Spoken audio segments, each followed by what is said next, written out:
Okay, so we've talked about energy and electron clouds, and I want to just kind of wrap everything up for the metals of the periodic table. So we have the nucleus. So this is the nucleus. The nucleus is a positive charge, and we have this cloud, and the cloud is where the electrons are. The electrons are negative, so they're kind of spread out in this area. So electron cloud. And remember, the outermost electron, that's the one that's easiest to pull away, that is on the edge of the cloud. So the farthest edge is right here. Now, when things react with water, so this is a metal. We have some metals like lithium, or sodium, or potassium. Those things, we saw that when they go in water, they react. And the question now, we saw this table, so we start putting things in columns. And as we go down the column, lithium is like this, sodium is a little bit bigger, so sodium is a little bit bigger. And then potassium is going to be even bigger. So I'm gonna try to fit in another element here. So let's say I have smallest element up here. That's the smallest cloud. I have the medium element, and then I have a big element right here. Okay. And the pattern that we saw was this one maybe bubbles a little bit. If I put this in water, this one sparks,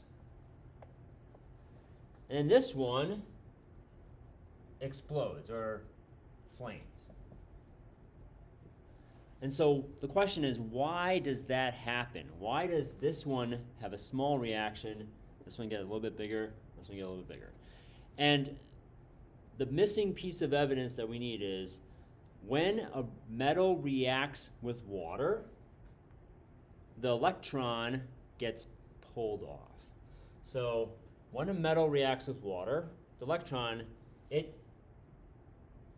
gets pulled away, and that causes the reaction. So I'm just going to write that down so you can see that.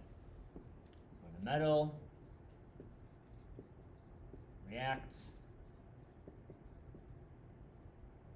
with water, the outermost electron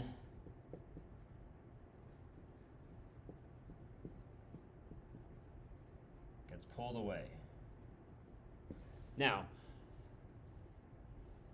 the question is why is this one bigger than this one? Well, let's take a look at how easy it is to pull that electron away. Here, I have an electron. Let's look at this distance right here. This distance is a very close distance. So what is the strength of that attraction between this electron and this nucleus here? Well, if it's close, remember, positives and negatives want to attract each other. If it's close, this is a strong attraction. So is this electron going to be easy or hard to pull away? Well, if it's attracted really strongly, it is really hard to pull away. So this is hard to pull away. Hard to remove. Does that reaction want to happen?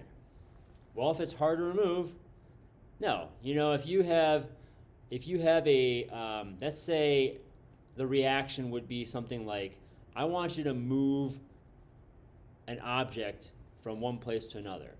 Well, if that object you have to move is something like a truck, like a full-size truck, and you had to push that truck from one end of the parking lot to the other, is that going to be easy to do?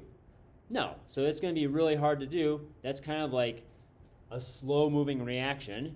It's going to happen very slowly, so it's hard to do. You don't want to be able to do it. That's a slow reaction.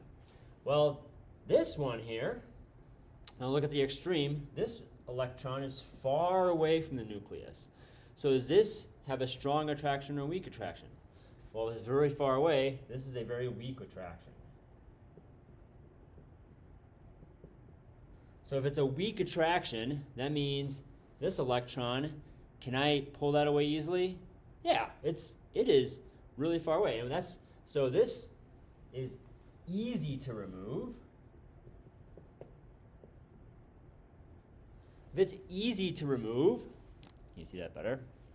Then that reaction moves very quickly. It is a fast-moving reaction. So this is a fast-moving reaction. It's kind of like if I have a wagon in the parking lot, and I said, move this wagon from one end of the parking lot to the other, you could probably run with that wagon across the parking lot because it's really easy to do. So that's a fast-moving reaction. It is an easy process to do. That's kind of like this thing being pulling that electron away. Okay, so as we saw, and then the middle, this is going to be somewhere in the middle. So to summarize, if I have a column of elements, remember they all have the same number of outermost electrons, and as we go down the column, the elements get bigger and bigger because the clouds just get bigger and bigger, and then if you look at how the electrons get pulled away,